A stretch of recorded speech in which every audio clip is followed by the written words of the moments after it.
56, that is a 45.90% brushed, only 30 seconds. This is a KNUST School of Medicine and Dentistry study. Dental caries is the hole that comes in the tooth, and then the periodontitis is the infection of the gum, and then the bone that is holding the teeth. Now it has been found out that the main culprit for these two diseases are what we call dental plaque, which is a soft, tenacious, covering, which is, full of microorganisms found on the surface of the teeth and also on the gum margin. So a proper cleaning of this dental plaque, it means you'll be free from most of the dental diseases. So we embarked on, a study to know the type of brush that people use, because it's not all the brushes that can remove this, deposits very well. So what type of brush do the people use, and then also how do they even brush their teeth so that they will be able to do what? To get rid of these dental plaque that we are talking about. So basically that is the main reason why that was embarked upon. 56, that is a 45.90% brushed, only 30 seconds. So which means that it fell short of the numbers that we wanted. Those who brushed between 1 and 2 minutes were about 6, that's about 13%, which means the duration of brushing was also not good at all. Now looking at the method that is, there are so many methods that are used in cleaning these teeth, but the correct one, as it has been termed as the modified bars method, we saw that a lot of people don't even know how to use it. So mostly what a number of them were using was what we call the horizontal method. And what is this horizontal method? The horizontal method is just, for example, this is the upper jaw. So you just put the brush there and then you just go in the horizontal direction like this. Okay? So a greater number of them were using this, all right? And then also we have that is the vertical method. So the vertical one is people, for example, just put their teeth together like this, and then vertically he put the teeth together, and vertically goes this way. Okay? That is also another that people brush their teeth. That's the vertical method. But others also use what we call the circular method that they were using. So they also do circles around the teeth. They do circles around the teeth like that from one end to the other.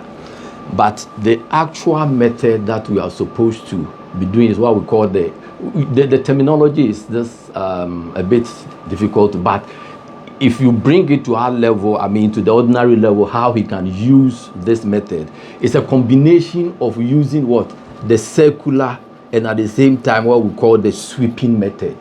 Okay, so you put the brush to an angle of about 90 degrees to where the gum meets the teeth, and then movement is a circular movement like this, and then you end it with a sweeping to the end, to the tip of the tooth. So it's like a circular movement, 1, 2, 3, and at the same time that you are doing that circular movement, you exert a little pressure, and then you sweep it to the surface of the tooth, and then you do it that alongside all the surfaces. When you come to the upper jaw, you also put it the same angle.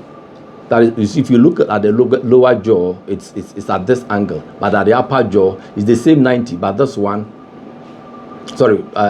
This is at the same, but this one the tooth will be the bristles will be pointing to the top here. So the same thing, circular motion with a little pressure, and then you sweep to the end, to the occlusal surface or the chewing surface. Okay, and then you do that along all the surface of the teeth. Now, you should also remember that it is not only the outer surface that you are supposed to do to clean. You also need to clean the inner surfaces. So the same thing, you have to do the inner, the circular, and then you brush. But when you get to the anterior region, that is the frontal part here, those methods are a bit difficult to use. So those areas, the vertical method is recommended. So in my experience as a dentist for the past years, I recommend this form of brushing, but when you get to the anterior, then it is also better to use those vertical ones to do what? To clean those anterior. That is the part that faces the tank. Okay. Yes, at the back, that is the part that faces the lip, the back, and that one you can do it. You can do the circular and then sweeping. But when you come here and handle the brush, it is a bit difficult. So you can use that vertical method here. Now, apart from the outer surfaces and then the inner surfaces, it is also important to brush the top, or what we call the chewing surfaces, okay, because these are the areas where we have what we call fissures, and then these are the areas also, if they are very deep, the microorganisms and the plaque I'm talking about can be accumulated most. So in doing that, if you are to do the method that I'm talking about, it will be a bit difficult to do. So at the chewing surface also, the horizontal method is also better. You can use the horizontal method to clean the occlusal surface or the chewing surfaces very well. So if you look at it, then it's like a combination of the different methods will help, brush off these dental plaque very well. And if we are able to do such kind of thing, then the two common oral diseases, even if we are unable to remove them completely, will be in a position to reduce them, the prevalence to reduce the prevalence to the barest minimum. We recommend that adults you use a medium bristled toothbrush, and then use brush twice daily, and the duration should be a minimum of 2 minutes. This is a KNUST School of Medicine and Dentistry study.